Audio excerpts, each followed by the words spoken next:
Nanawagang muli ang Sultanato ng Sulu na kausapin sila ng Malaysian government at ni Pangulong Noynoy Aquino. Patuloy naman ang pagpapaabot ng suporta ng ilang grupo sa pamilya Kiram. Makibalita tayo kay Sherry Ann Torres. Yes, Mark. Patuloy ang dating at alis sa mga tao rito sa palasyo ni Sulu Sultan Jamalul Kiram III sa Taguig.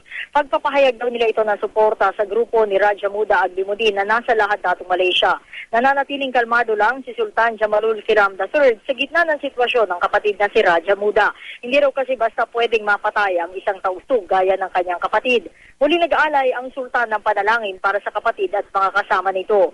Ayon sa pamilya Kiram, sinabi raw ni Raja Muda na may 10 namatay sa kanyang tropa.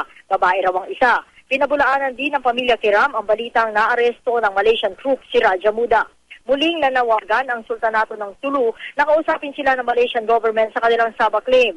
Gusto rin daw personal na makausap ni Sultan Jamalul si Pangulong Noynoy Aquino. Mark? Maraming salamat, Sherry Ann Torres.